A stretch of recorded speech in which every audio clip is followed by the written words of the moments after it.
I guess. I don't know much about You him, can just pick one. That's the movie theater one but all right. too. You have Twitter active?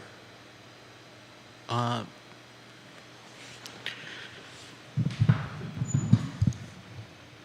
All right, guys, we're going to get rocking and rolling here in a matter of moments.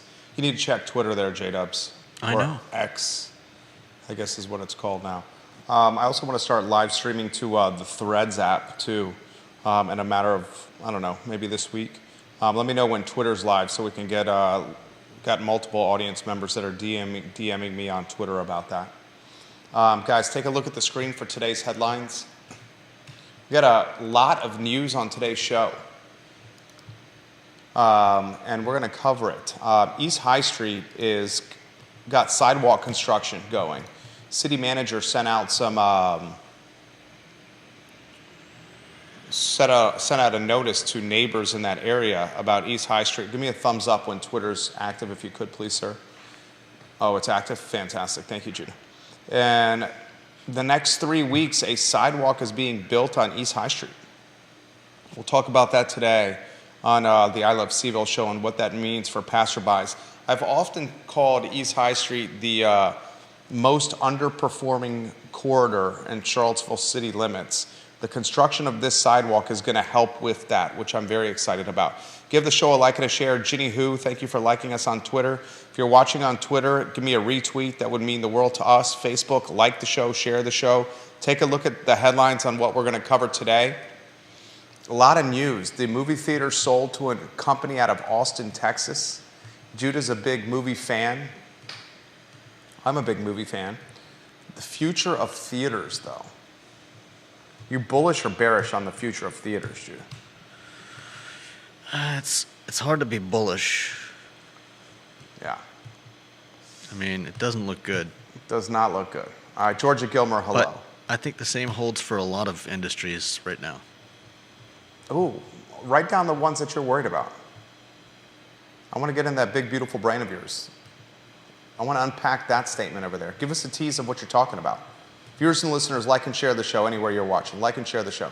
Tell folks that what we're doing here on the I Love Seville program if you could.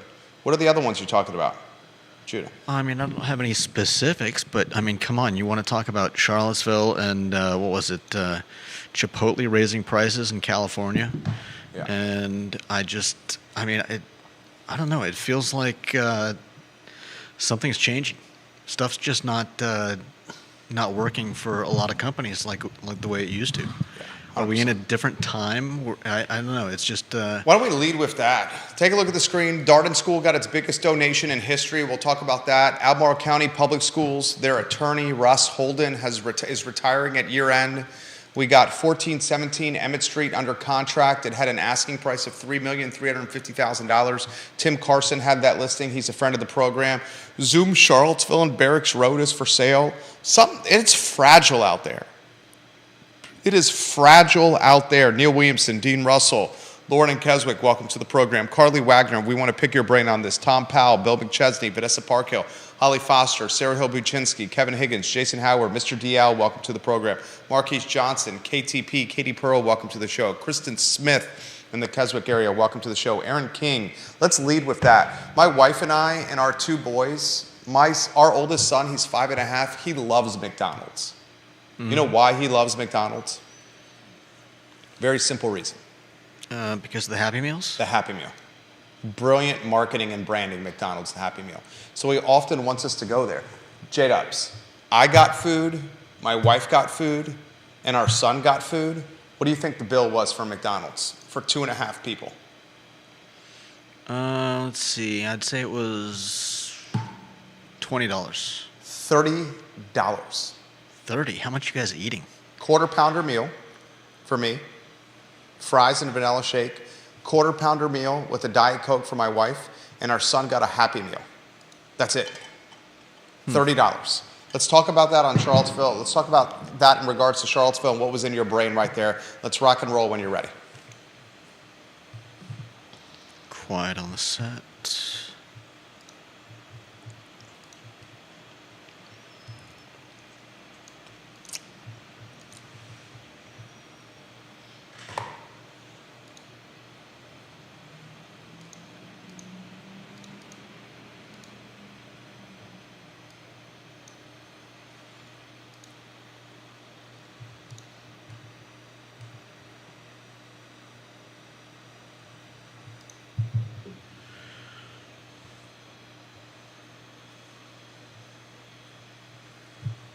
Good Monday afternoon, guys. I'm Jerry Miller, and this is the I Love CVille show. Thank you kindly for joining us live in downtown Charlottesville on a Monday with 80 degrees in the forecast for at least today. Tomorrow it starts getting chillier, and the rest of the week gives us what is called fake winter, the first iteration of fake winter for 2023, or at least this portion of 2023, where it gets freezing cold, and then maybe we dabble back with balmy 70, 60, 80-degree weather. Look at the screen for the headlines. A lot we're going to cover on today's program.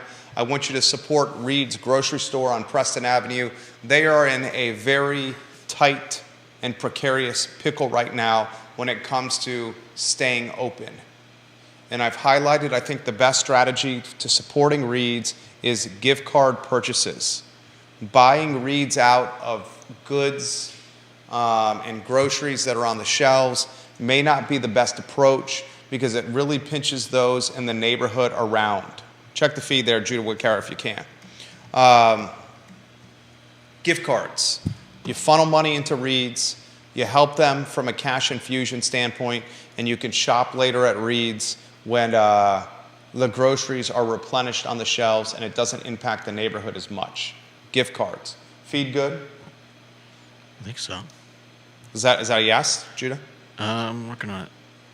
So viewers and listeners are asking there. Okay. Is your mic on? Yep. Okay, give him a take on what's going on there with the feed. I'm not sure where to start. What are they asking? So is it a clean feed? We're good? Viewers and listeners, is it clean? Is that what you're seeing, Judah? Is it clean? Just a second. I'm checking. Okay, he's checking the feed here. Then we'll go to a two-shot and welcome Judah Woodcower. UVA got its largest donation in Darden School got its largest donation in UVA history. I'm going to get to that in a matter of moments. I also want to talk on today's program. Public school attorney Russ Holden is retiring at year end. This is the second change in the cabinet for Matt Haas. Year end. The attorney for Albemarle County Public Schools retiring. We'll talk about that on today's program. I also want to highlight Violet Crown has been sold to an Austin company.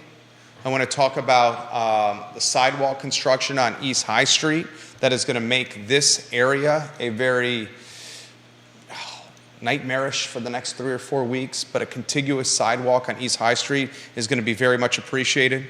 I want to talk on today's program, Zoom Charlottesville and Barracks Road Shopping Center is for sale, and the prices going up everywhere, including McDonald's and Chipotle raising prices again. J-Dubs, we good? We've got a little encoder overloading, but I'm sure it'll clear up soon. Okay. Let's go to a two-shot here. I want to dig deep into what you were talking about earlier on this program.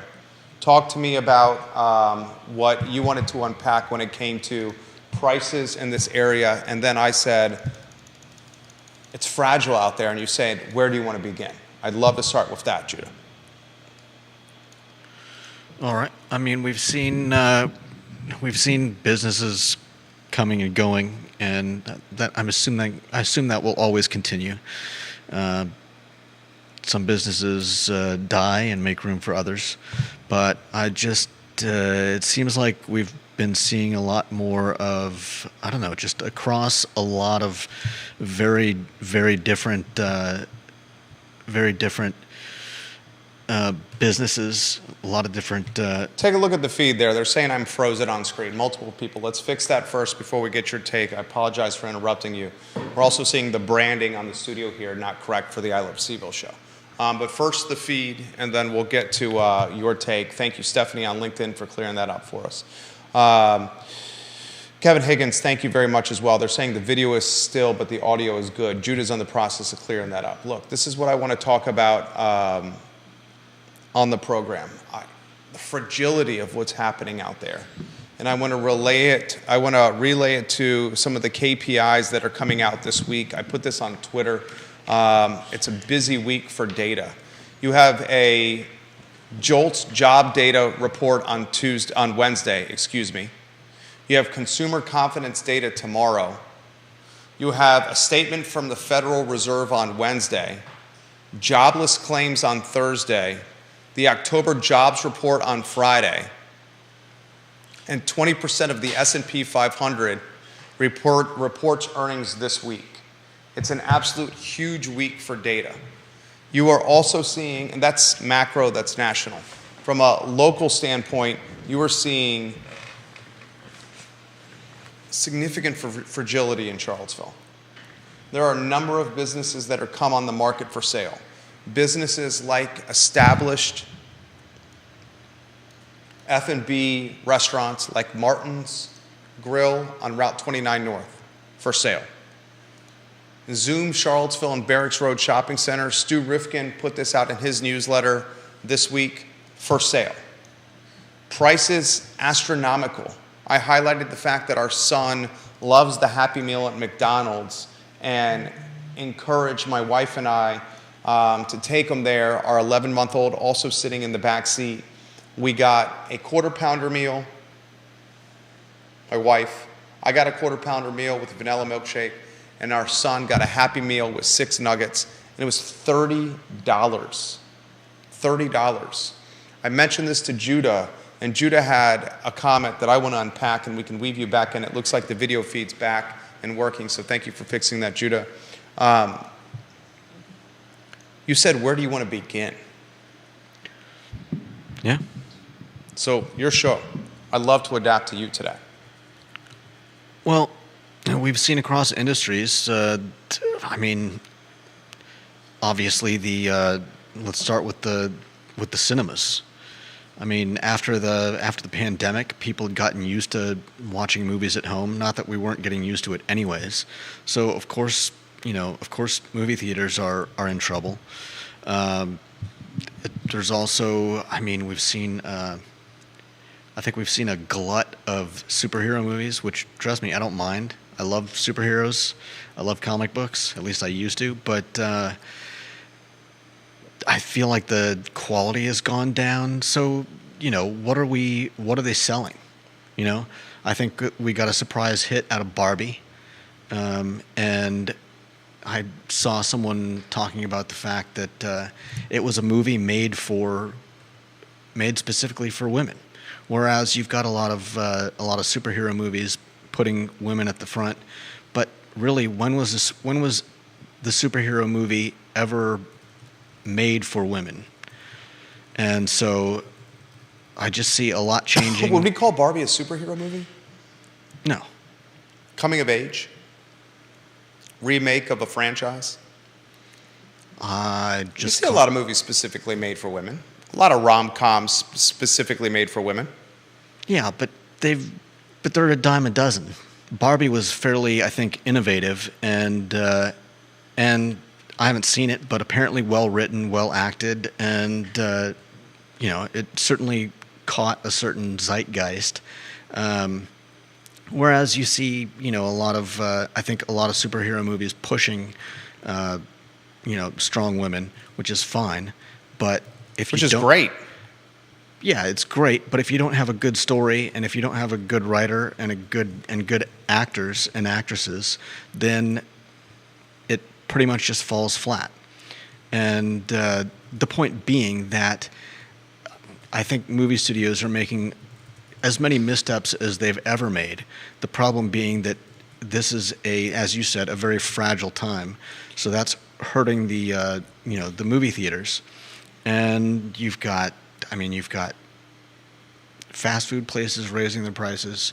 You've got restaurants going under, which again, it's nothing new. But with this fragility, I just feel like things are changing, and I think a lot of it has to do with the post-pandemic. A lot of it has to do with the fact that we're becoming more and more chained to our iPhones and our iPads and our Androids and those things.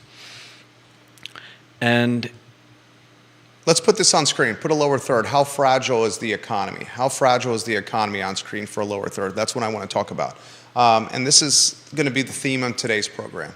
Why we're talking about the fragility of the economy is for a number of reasons.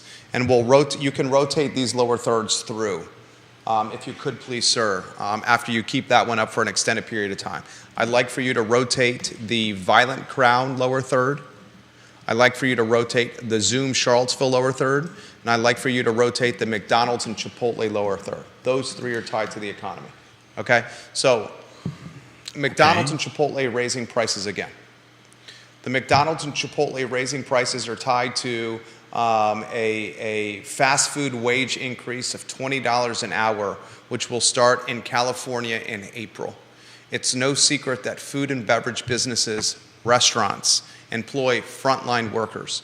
And as wages escalate for frontline workers, and I'm all for, I don't want anything to be taken out of context here by folks that like to take things out of context. I am all for frontline workers getting escalated wages. I am all for it. The byproduct of frontline workers, front of the house staff, back of the house staff getting increased wages at fast casual, fast food, grab and go, quick serve, sit down restaurants is prices have to increase as well. If you're going to pay staff more money, then prices for consumers have to increase as well. What's compounding the matter, please, what's compounding the matter is also cost of goods have escalated. Taxes. I mean, Albemarle County is talking about raising taxes yet again. College debt is back in the mix for buyers. Credit card debt is at an all-time high. Rents that are at all-time high. Mortgages that are all-time high. Home values are at an all-time high. People are dying the death of 1,000 cuts. So, what is happening in the McDonald's and Chipotle area is they're choosing to raise prices and they're telling people we're going to do this because our labor's gotten more expensive. We're seeing businesses tied to team members, heavy staff, choosing to either go the kiosk route. Blue Moon Diner on West Main Street, for example, is going to kiosks, has gone to kiosks, ordering stations. They are cutting front of the house staff and going to ordering stations, pickup windows, less front of the house staff. We're seeing some restaurants choose to close altogether. We're seeing some restaurants choose AI or digital components like apps to make the process more seamless. I want to discuss how fragile is this economy that we're currently in. If you'd like to rotate the Violent Crown sale, and then we'll weave you into the mix. Violent Crown, you read the Daily Progress. Reynolds Hutchinson has this story in the Daily Progress. Reynolds, this was a good story. Hutchins, excuse me. Violent Crown, a theater in downtown Charlottesville, is been purchased. Austin, Texas-based Elevate Entertainment Group is acquiring the Charlottesville Violent Crown Theater. It's acquiring all of them. As well as the other four total. It's no secret Scott Aaronworth in Virginia Beach is watching the program. He says he's been to one movie theater since 2020. I've been to the movies once since 2020, says the Esquire in Virginia Beach. I couldn't tell you the last time I've been to the movies. I could not tell you the last time I've been to the movies. You have Violent Crown, Alamo Drafthouse, and the Regal in Stonefield as the flagship or landmark attractions for key shopping and dining districts. Fifth Street Station, the number one attraction for Fifth Street Station is Wegmans. The number two attraction is Alamo Drafthouse. The price points for rents at Fifth Street Station have been set on Alamo Drafthouse operating at full clip. Price points on the downtown mall are set with Violent Crown operating at a full clip. Stonefield, the price points in Stonefield are set with Regal operating at a full clip. None of these three theaters are operating at a full clip. If you want to put the next lower third on there, Zoom Charlottesville. Zoom Charlottesville is now for sale. This is an in-person workout facility that is a locally managed brand now for sale. Zoom Charlottesville. I know the owners of this business. Zoom is one of those businesses that publicly traded companies like Federal Realty, which owns Barracks Road, are trying to attract as tenants because they don't sell widgets on a shelf. They sell an exercise experience.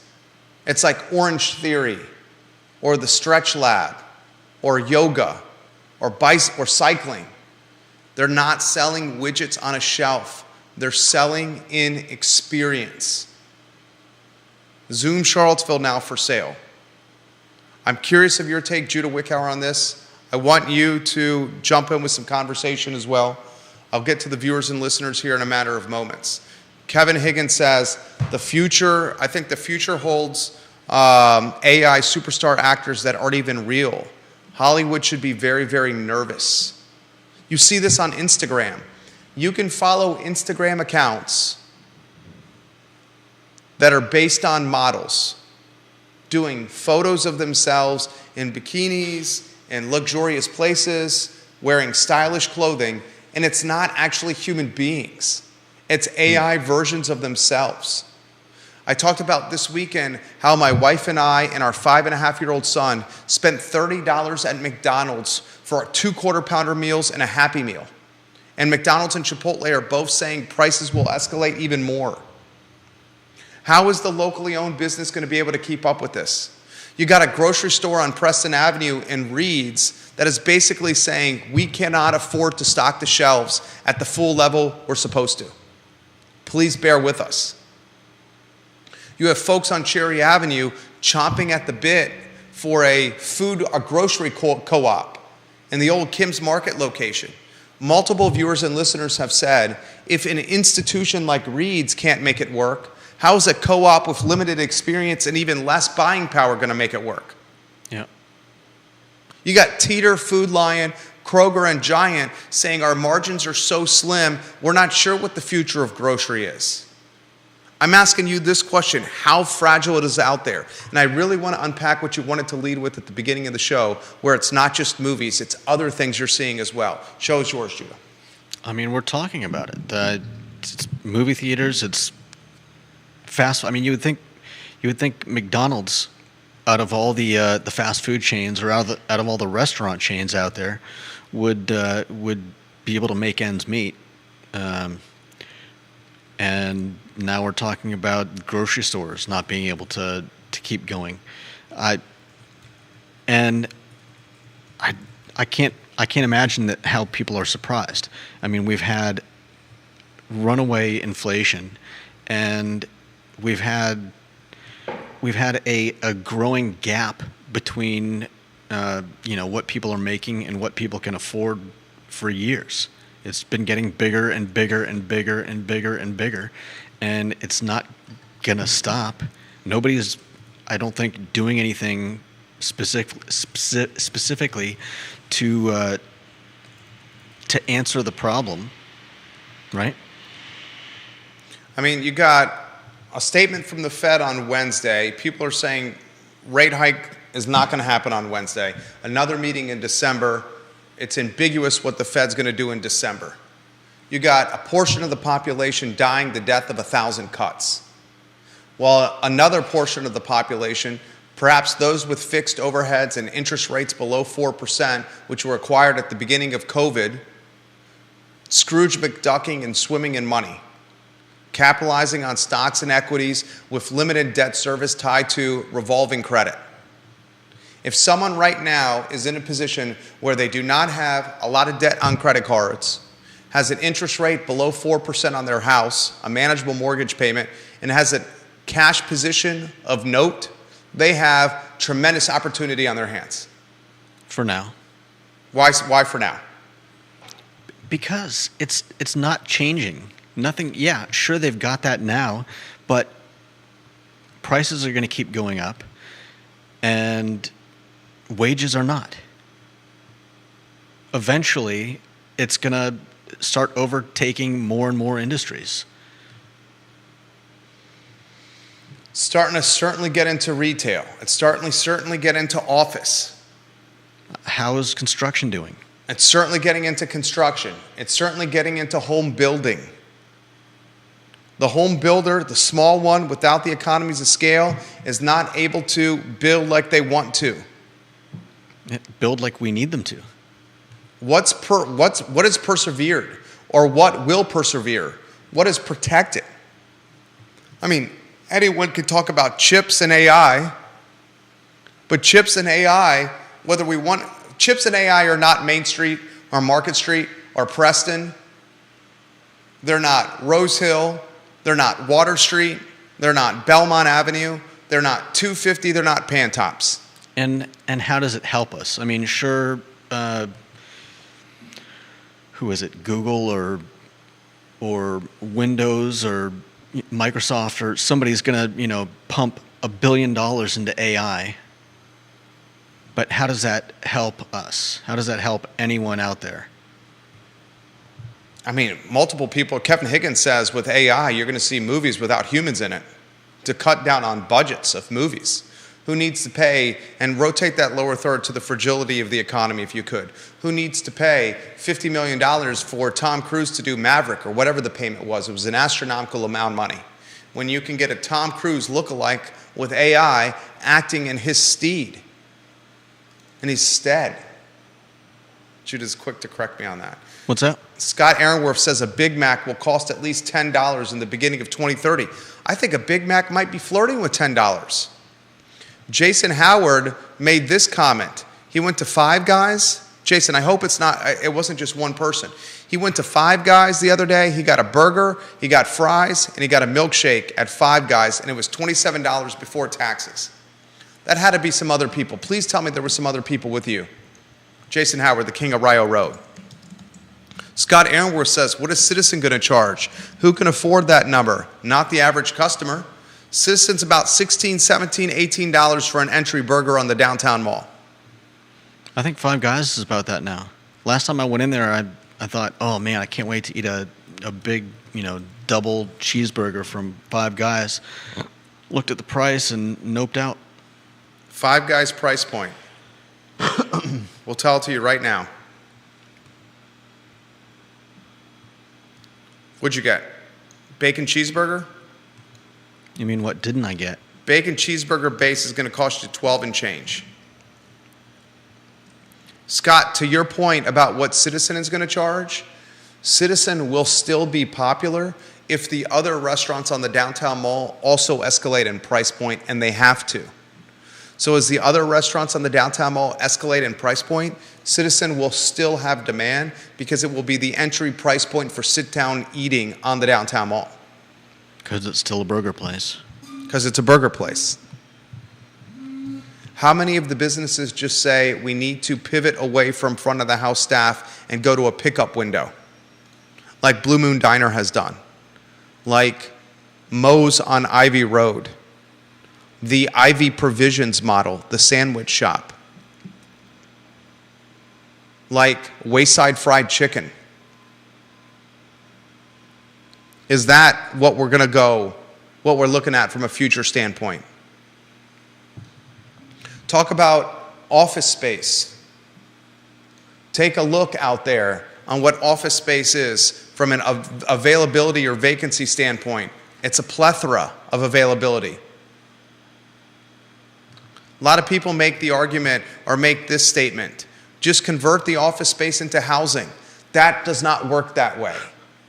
And folks that say just convert the office space into housing do not realize the astronomical costs associated with converting office space to housing. Tearing down big buildings. You're tearing it down. We're not remodeling it. And then somebody's got to build the housing. So who's getting paid for that? Like, does the city decide who gets the contracts? Tell them, Judah. Who is like? Are they going to start putting the land that those office spaces is on up for sale? And then, of course, it would have to be somebody like. I mean, it would have to be a big company. I'm working with a colleague. It would have to be a big company that can afford to buy that land and then start producing the houses, which is not going to see a return on investment for 5-10 years, probably more in Charlottesville, where it's impossible to get anything built. Deep Throat says this: When you talk about some of these industries, it goes beyond inflation and relates to challenge to the business model from disruptors. Grocery store dealing with 15-minute delivery companies. Cinemas dealing with streaming. It is funny you have upzoners in Seville touting bodegas while the real bodegas in New York City are so effed by 15-minute delivery that the Bodega Association is resorting to using zoning to try to shut down 15-minute delivery depots. Yeah. The opportunity for a co-op in Fifeville at the old Kim's Market location is a pipe dream. Reed's Market has been doing this for decades on Preston Avenue. Yeah. Reed's Market has another location. Take a look. They have one other location, so they have some purchasing power, and they've been doing this for decades. And they cannot, they're begging the community for help and encouraging the community, partly through this platform, to utilize the gift card method to help them, and not to purchase the limited groceries that they have on their shelves because it's the neighborhood that needs them. Yeah. Which is kind of insanity. Explain why. I mean, you've got a company saying don't buy our product. They're saying don't buy our product if you're not within walking distance of our place. Because those that are within walking distance need these to survive because they don't have vehicles, they rely on public transportation, and there's limited things that they can carry with them on a public transportation route. So when upper class Charlottesville wants to pound their chest and say, we support Reed's, we're going to save Reed's, and rushes to Reed's and buys their limited groceries, it's taking food away from 10th and Page, Rose Hill, Star Hill, and the neighborhood directly behind Reed's that walks there for their groceries. Yeah. They're saying instead, we do need your help. Consider buying gift cards. It's bananas. Yeah. This is bananas, right? I mean, do we really think gift cards is going to save them? If they're at that point? The idea would be the gift cards would give them a cash infusion to replenish their shelves, which then could potentially create more customer demand that's sustainable.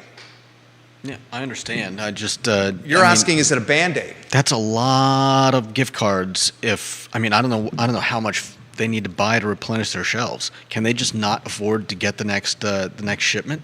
I mean, that's insanity. I mean, doesn't that pretty much ring the death knell of a company if they can't if they can't even get another shipment until, I mean, what's the goal? How many gift cards need to be sold before they can get someone to send a truck back? Stephanie Wells Rhodes watching the program. We went to a local restaurant last night, and my son and his wife got 3 quesadillas, 2 sides of rice, and 2 sodas, and it was $64. He was blown away, she says. Blown away. Mm-hmm.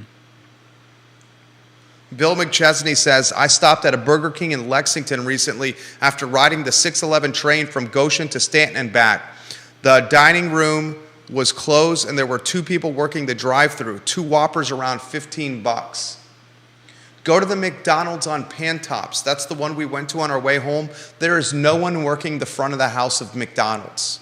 You order through a kiosk and someone from the back of the house drops your food next to the register. There's no one working the front of the house of McDonald's or the registers on Pantops. They say you order through the kiosk, you order through the app, or you go through the drive-thru only.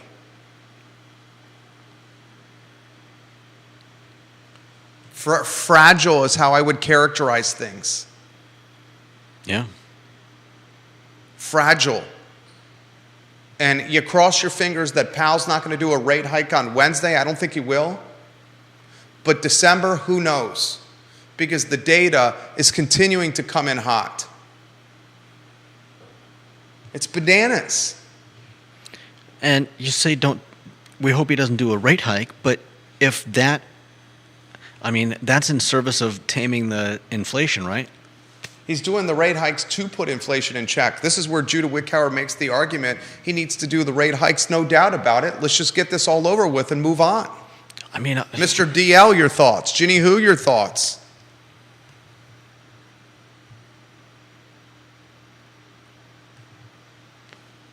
I mean, That's what you're alluding to, right? I'm not arguing that he should, but I mean, if that's the only way to get the inflation in check, then maybe it's necessary. At this point, maybe it doesn't even matter. I mean, I feel like we're fast tracked to like just our economy going down the drain. Janice Boyce Trevelyan, what's your feeling, gentlemen, on the increased services asking for tips? She also says electric, water, propane, all household expenses are up. I saw this for the first time the other day. Are you ready for this? I pumped gas into our family Ford Explorer, and on the screen of the gas tank was a call to action to tip. To tip the gas station? Wow. You put your credit card at the tank to get gas, and before the transaction was completed, a call to action popped up on the digital screen. Would you like to add a tip to this purchase? I am pumping the gas. Me, myself, am pumping the gas. Why would I add a tip to me getting out of the car and pumping the gas? Has anyone seen that yet? I saw it for the first time.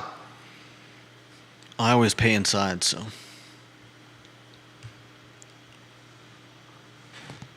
Violent Crown is sold to a company out of Austin, Texas. Deep Throat makes this comment. Violent started in Austin, by the way, so did Alamo. When do the rents at Fifth Street Station, the downtown mall in Stonefield, reflect a movie theater market that is fragile and not driving the amount of foot traffic it used to drive? You think a landlord is going to lower rents? Some cannot. Federal Realty, for example, it's a publicly traded company. They're responsible to their shareholders first. And Federal Realty has so many tenants in Barracks Road that if it starts cutting rent to new tenants to incentivize them filling out vacancies, then that word gets out to existing tenants. They're going to want to renegotiate their lease, and they'll say, hey, you gave this new tenant It's like this. You know when businesses offer first-time customers an incentive to become customers? Then you make everybody want to quit their account and become a new customer. You piss off loyal customers because the first-time customers are getting a deal that the loyal customers cannot get. So if Federal Realty cuts its rents for vacancies, Zoom Charlottesville's for sale. Put that lower third on screen if you can. We'll rotate them in and out. If Zoom Charlottesville does sell and the new buyer renegotiates the lease, this is a hypothetical, Federal Realty cannot negotiate much besides term and maybe some build-out cost allotment. Federal Realty may give an allowance for build-out and may say I can wiggle on my term 3, 5, 7, 10, but it's got to keep a pretty consistent price per square, because if the word gets out that price per square is malleable or negotiable, existing tenants will raise a ruckus and go to the property manager and say, hey, we want that price too. I don't know who got the tip at the gas station, Vanessa Parkhill. I would imagine the tip at the gas station goes to, I would hope the tip at the gas station goes to a proverbial digital glass jar that's chopped up with whoever's working during that shift. Judah is doubtful. Judah thinks it's going to the bottom line of the company. That's what that smirk made, right? I mean, that would be the usual, right? Deep Throat says he shares a link from media. McDonald's revenue soars as it hikes menu prices. $18 Big Macs on the horizon. You got some companies that are run so efficiently. This is the crazy thing that's actually happening. Listen closely, viewers and listeners. You have mom and pop businesses that are getting ravaged by inflation, labor, cost of goods, rent, utilities. Ravaged. But then you have other companies who have managed this inflationary period extremely well. Take a McDonald's with its kiosk rollout, its digital platform rollout, its mobile app rollout, its cutting of labor. But they still raise the prices, and they do it under the cloak of darkness, the shell game of inflation. All that is doing is driving more revenue to their bottom line. McDonald's can say, we're going to raise prices just like everybody else, especially a fast food business that's already the lowest option. They have a captive audience because they're the lowest prices out there. Yep. They can say, all we have to do is still be the lowest. But if we raise prices, knowing we slash labor because we had the foresight to implement AI, digital, mobile apps, and drive-through, then we can make even more money. I mean, we've seen it a bunch. Judah calls it what? Say it for Sally in the back. What, profits over people? Profits over people. I mean, we've seen it. We've seen it tons in the last year, 2 years. Companies making like record profits and also laying off 2,000, 5,000 employees. I mean, of course they're making record profits. And the thing is, those are the companies that are probably better able to weather whatever storms come, and pull in whatever market share is getting lost in, mom and pop stores.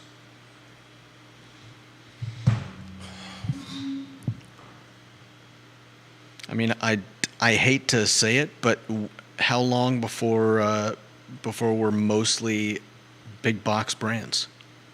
And we've kind of talked about that happening to the corner.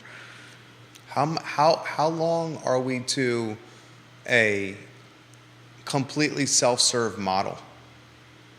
The go to the tap room, and instead of being served by a barkeep, it's what Draft Tap Room was over here, a digital card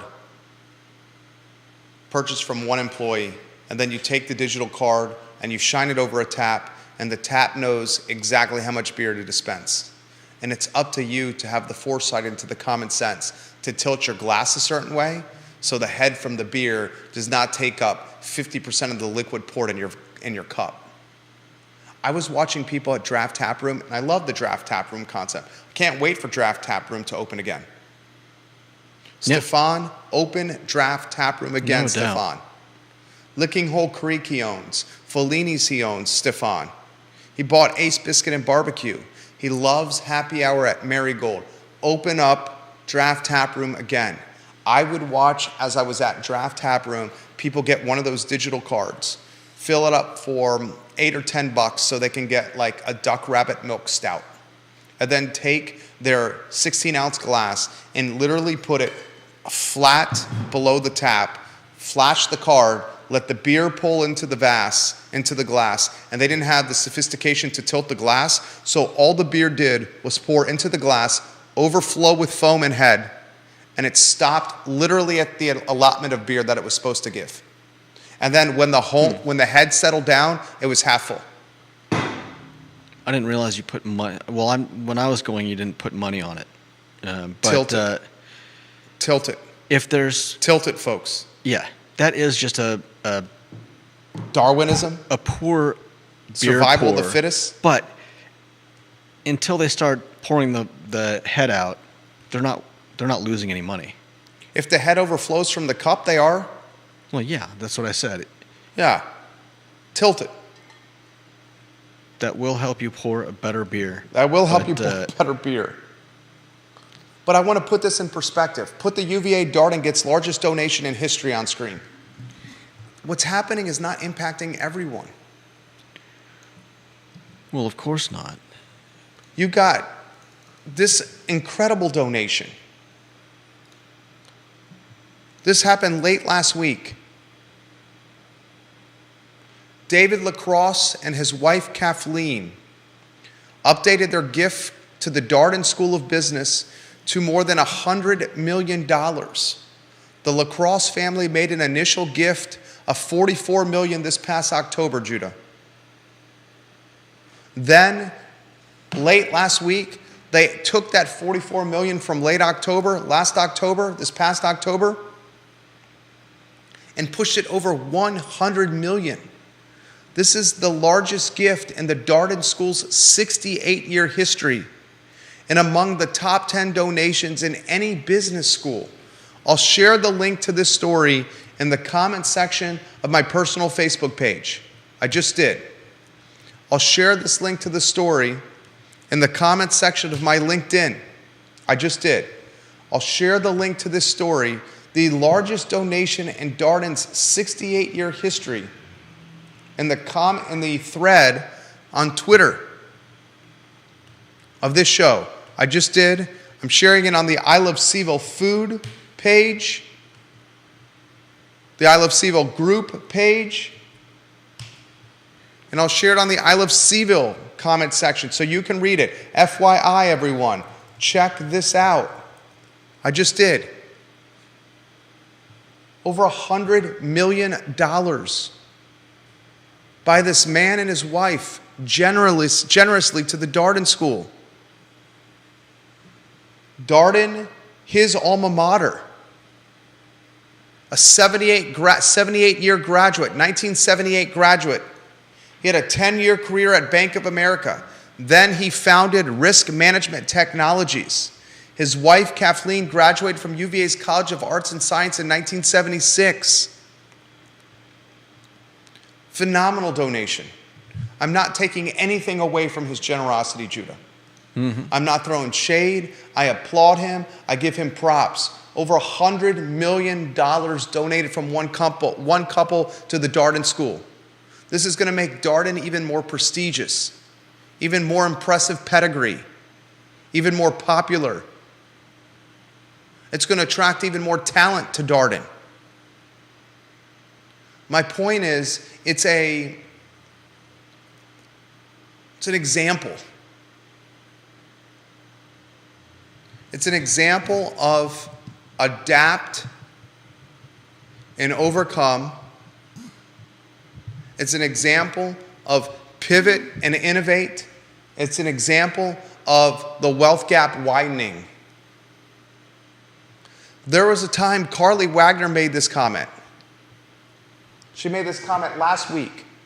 There was a time where if you said that you were making 100 G's at Christmas time to your family gave you props and said, you've made it. The median income, according to HUD for the Charlottesville area per household, $123,300. Yeah, that's nuts. 100, that's a dual income family. Heck, that might even be a dual income, tri-income family. I had another buddy who said this to me in person.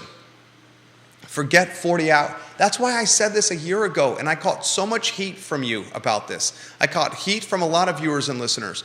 It's not a 40-hour work week anymore. But you could... It's work a 40-hour week and then work a 20-hour week. That's how this HUD 123,300 is happening in part. I know you hate that comment, but that's what it's become. I know that some people will have to do that, but making that the norm, it's the same thing as escalating everything else. It's like, well, let's just raise the prices on everything. I mean, do you want every business to go out of business? No, the opposite. Well, then you can't just keep escalating things and saying, oh, well, sorry, what's the alternative? Sorry, guys, now everybody has to work 60 hours a week. What's the alternative? And then how long is it going to be? Is it going to be 10 years or will it just take 5 years? What's the alternative? What's the alternative? What's the solution? What do you do otherwise? I mean... I sincerely ask that question. I'm willing to listen to learn. We've got to start somewhere, like fixing the inflation problem. So you're saying raise the rates. If our country can't get inflation under control, if the rest of the world can't get inflation under control, I'm afraid that this is just a downward spiral. It's a death spiral. Because when does it stop? When do you stop saying you got to work more than 40 hours? You got to work a few more hours than 40 hours a week, and then a few more, and then a few more, and then a few more. At some point, you realize you just can't sustain that. You run out of hours and you die. Yeah. Not sustainable. But what is the solution? This is where we are. I mean, and this is legitimately where we are. You know this as well as I do. The viewers and listeners know this as well as I do. We're at the most expensive housing market in American history. In a lot of cases, and I'm talking the majority of cases, renting is now more affordable than home ownership. Think about that. That's terrifying. Renting is now more affordable than home ownership in many, many, many, many markets. Do the research yourself. We're at the highest credit card debt in American history. Rates are flirting with 9%. This time last year, what were they? 3%? They've 3x'd. Not last year. This time 2 years ago. Thank you for the correction. This time 2 years ago. 24 months ago. Thank you for the correction. Appreciate you holding me accountable. Student loan payments are back. Right? Anyone with credit card debt has got some that's well over 25% interest. No doubt. You're seeing businesses hitting the market for sale left and right. Landlords are asking what the hell we're going to do. But some are making moves. Put the 1417 Emmett Street under contract lower third on screen. I'll give you some insight into this with some analysis on I Love CVille later today. You got a fantastic piece of real estate on Emmett Street that is now under contract. It's 19,000 square feet. The asking price, $3,350,000. $3,350,000. It's less than an acre. Tim Carson, the vice president of Real Estate 3 and a good friend of this program, had the listing. He got it under contract. He describes the property to me as an expansive property with incredible opportunity for investors and businesses alike. Prime location on US Route 29 Seminole Trail. The property boasts excellent road frontage and guarantees 28,000 vehicles driving by the site. 19,000 square feet. Ample room for various businesses. Property is zoned for commercial use and currently houses 5 different tenants. You know how long this property was on the market, Judah? No. 17 days. 17 days. Tim Carson, props to you. Damn good job. More analysis on that on I Love CVille later in the show.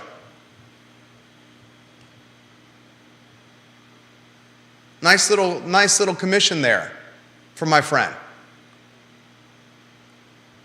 More details as the property heads to closing from yours truly. Vanessa Parkhill is exactly right. Inflation goes bananas when the government floods the economy with dollars. Much of the stimulus during COVID pushed inflation big time. Real and government spending for starters. She also says Black Panther and Maverick were worth the premium to see in theaters. Rom-coms, not so much. Yeah, I'll give you that. There are definitely movies still coming out that are totally worth seeing in the theater. Kate Sharts, good afternoon. Love seeing you this weekend.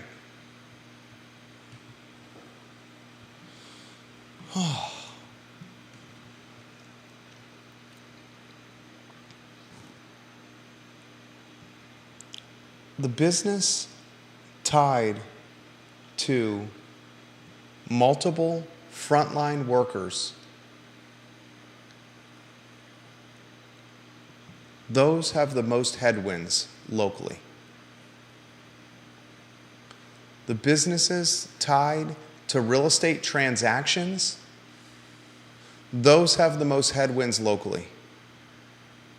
The businesses tied to office space, those have the most headwinds locally.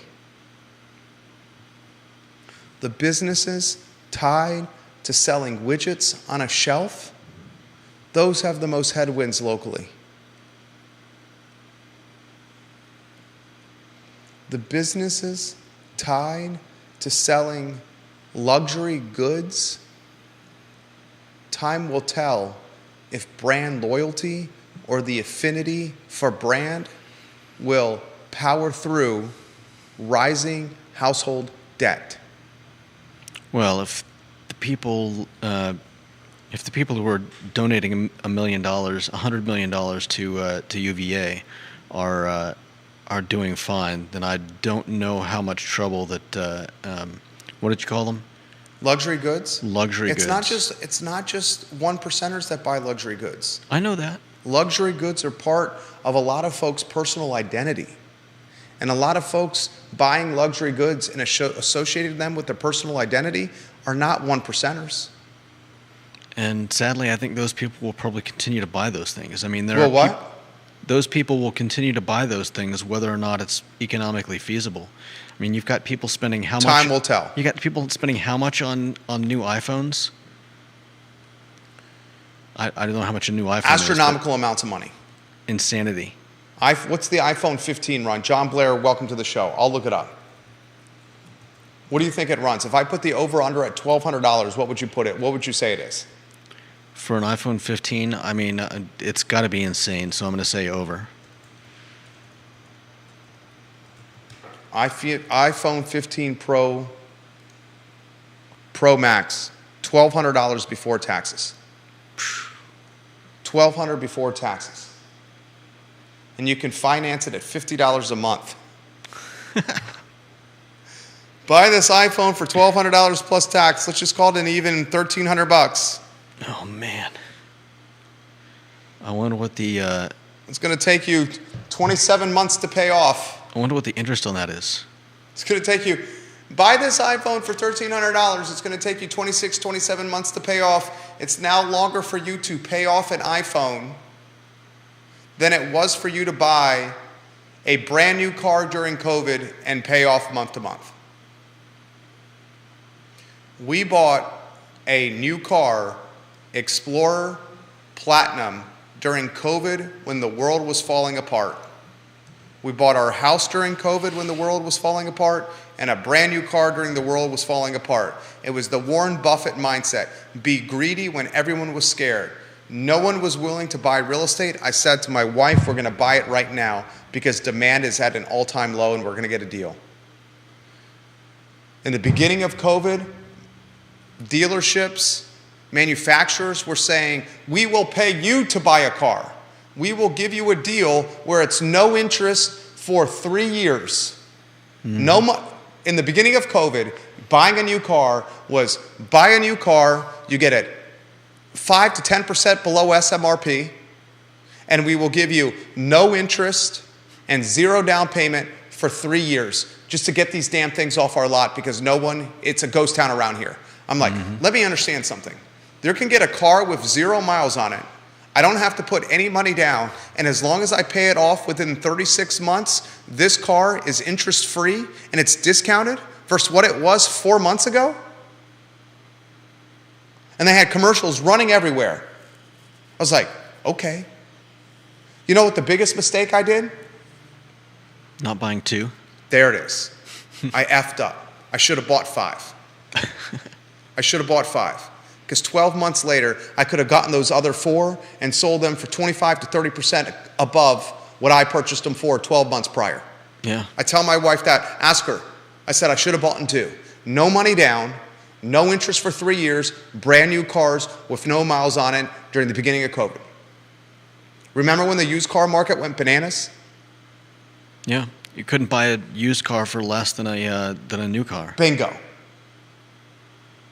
Insanity. Philip Dow in Scottsville. Right now, the election next year is looking very scary. We need to prepare ourselves. The stock market will slide in a bad way. Kevin Higgins in Greenwood. Want to get out of this mess? Have small business owners, teachers, mothers, entrepreneurs, and civil servants run this country. They know how important it is to have more coming in than going out. Our political system and the way our government governs is dysfunctional as it gets. You policymakers are in a position they have no clue how to handle because there isn't any more money to throw at this problem. Yeah. Compounding the situation, Ukraine and Russia. Compounding this situation, Hamas, Gaza, and Israel. Compounding this situation, a border policy that is floodgates, that is watering down the labor market. Compounding this situation, an election in a year that's going to be chaos or catastrophe. Mm-hmm. Whether you want to admit this or not, let's say you're a Democrat or you're a liberal. Democrats and liberals, you know who they don't like in Virginia? Glenn Youngkin. But guess what, Democrats and liberals? I bet you like Glenn Youngkin more than Donald Trump. Republicans and conservatives watching this program. You may not like Joe Biden. You probably don't like Joe Biden. Who's your backup option? Who's the backup option on the Dems for the president? Yeah. I'd like to see the backup options for both sides. Who's the backup option? You may not like Youngkin, but you better get used to Youngkin, or else you got a Trump. Ray Cadell, I bought my 16-year-old daughter a brand new car instead of a used one because it was no money down and 0%. Ray Cadell knows a deal when he sees one. He's in the business of negotiating. Warren Buffett, be greedy when everyone's scared. Be scared when everyone's greedy. Mm-hmm.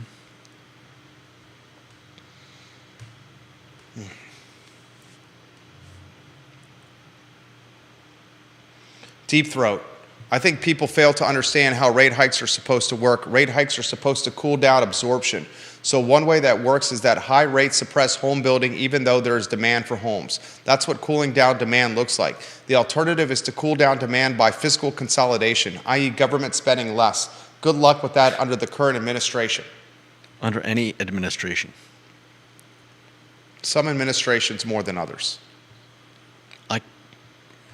I could be wrong, but I don't know of any administration that has actively cut costs in anything.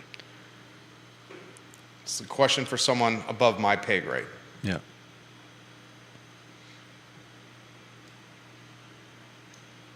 Someone says on the DL to us that Draft Taproom will open as Tapped, supposedly in the coming months. Can't wait for that to happen. That would be nice. Right around the corner from us. And you know what gets shafted here? I want to close with this. And I got two pieces of information to get out of the notebook. First piece of information, Albemarle County Public School attorney Ross Holden, who has held the job since the fall of 2008, announced that he is retiring. He made that announcement very recently. You'll see that in the Legacy News cycle. Ross Holden, who's the attorney that sits next to the school board members during public meetings. He joined the school division in the fall of 2008. He was the executive vice president and general counsel for the New York City School Construction Authority, where he directed and managed an organization with a 5-year capital budget of $17.5 billion with a B, supporting the city's 1,500 public school buildings. He joined in fall 2018 ACPS. He said, "Peace, I'm out at the end of the year, the calendar year." Do you understand what has happened with ACPS, Judah? Phil, the county spokesman, say his last name for me. Jaramita. Phil Jaramita last week announced a surprise resignation as the ACPS spokesman effective immediately at the end of this semester, which is weeks from now.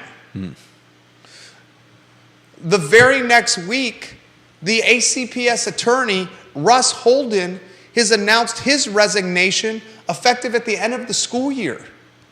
You have two incredibly important lieutenants in the Dr. Matthew Haas cabinet. Phil Jaramita, the spokesman, and Russ Holden, the attorney, piecing the F out and getting out of Dodge. You think that has to do with with Haas's Quality of life, level of stress, angry parents, a vitriol political environment, a school board that is one-party controlled, nepotism, backroom dealing, SOL performance, all the above? Raise your hand if you say Jerry's right. Jerry's right. Parents all over listening and streaming this show are saying, Jerry's right. Amen. Nodding their head. Tell me I'm wrong, Judah. Tell me I'm wrong. I mean, I think I'd have a hard time being a spokesman of whatever's going on there. ACPS spokesman pieces the F out, and the very next week, the attorney pieces the F out? At the whole same time, the superintendent is getting a pay raise and a contract extension 18 months before his contract is over? Yeah. Come on. Come on.